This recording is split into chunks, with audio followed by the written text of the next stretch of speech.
మెదక్ పట్టణ కేంద్రంలోని H convention హాల్లో నిర్వహించిన మెదక్ జిల్లా కాంగ్రెస్ పార్టీ విస్తృత స్థాయి సమావేశంలోని ముఖ్య అతిథిగా హాజరైన మెదక్ ఎమ్మెల్యే రోహిత్ రావు, రాష్ట్ర నాయకులు మైనంపల్లి హనుమంతరావు కాంగ్రెస్ పార్టీ పాత కొత్త వారిని సమన్వయం చేసుకుంటూ పార్టీ అభివృద్ధి పాటుపడినటువంటి కార్యకర్తలను దృష్టిలో ఉంచుకుని సంస్థాగత ఎన్నికలు నిర్వహిస్తామని సంస్థ గత ఎన్నికల్లో పరిశీలకులు రాష్ట్ర ఆఫీసర్ ఆఫ్ చైర్మన్ మెట్టు సాయి కుమార్ వరప్రసాద్ మెదక్ ఎమ్మెల్యే రోహిత్ రావులు తెలిపారు. ఈ సందర్భంగా వారు మాట్లాడుతూ పార్టీకి కార్యకర్తగానే గుండెకాయ అన్నారు.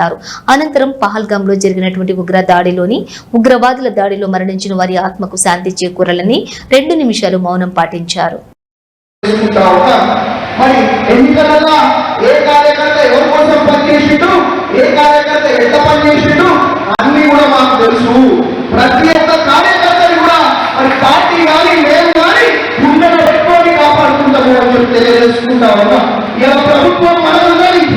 ముఖ్యమంత్రి మన ముఖ్యమంత్రి ఉన్నాడు, పార్టీ మన పార్టీ ఉన్నది కాబట్టి గట్టిగా పనిచేద్దాం.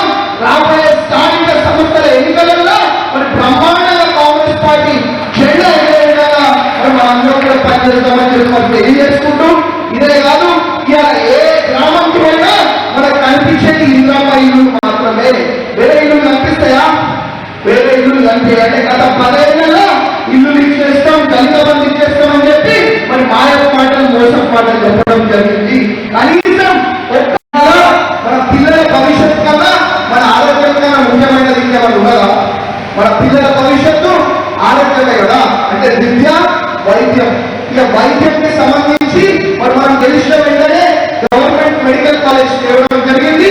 అది ప్రారంభించుకొని ఇవాళ పిల్లలు చదువుకొని బ్రహ్మాండంగా డాక్టర్ల లాగా బయటకు వస్తున్న పరిస్థితి అని చెప్పి తెలియజేసుకుంటా ఉన్నాం. మరి గత 10 ఏళ్ళు మెడికల్ కాలేజ్ అన్నారు, కొబ్బరికాయలు పడుతున్నారు, రిబ్బన్లు వస్తున్నాయి, మెడికల్ కాలేజ్ లేదు. పిల్లలు అది ప్రారంభించే పరిస్థితి. అట్లాంటిది మనం వచ్చిన వెంటనే మెడికల్ కాలేజ్ కానివ్వండి, మరి ఇక్కడ పక్కనే రామాయణపేట మెయిన్ రోడ్ మీద మన పిల్లలు మంచిగా చదువుకోవాలా, భవిష్యత్తులో ఉన్నతమైన స్థానంకి పోవాలా, మంచి ఐఏఎస్ ఆఫీసర్ కావాలా, ఐపీఎస్ ఆఫీసర్ కావాలనే ఉద్దేశంతో దాదాపు 20 నుంచి 25 ఎకరాలలో 200 కోట్లతోటి యంగ్ ఇండియా ఇంటిగ్రేటెడ్ స్కూల్ కూడా మనం మన మెదక్ నియోజకవర్గానికి తెచ్చుకోవడం జరిగింది అని చెప్పి తెలియజేసుకుంటా ఉన్నాం.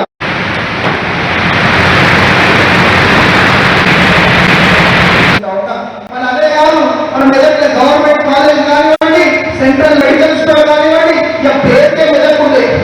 చిన్న మందు కావాలన్నా పక్కన ఉన్న సంఘాలంటే పడాలు చేరుకోవాల్సిన పరిస్థితి ఉంటున్నాయి. ఇంతకుముందు అదే మెడికల్ స్టోర్ ఇక్కడే ఏర్పాటు చేసి ఇలా బయట నుంచి వచ్చి మన మెదక్ మందులు కొనుక్కోపోతా ఉంటారు అని చెప్పి తెలియజేసుకుంటా ఉన్నాం.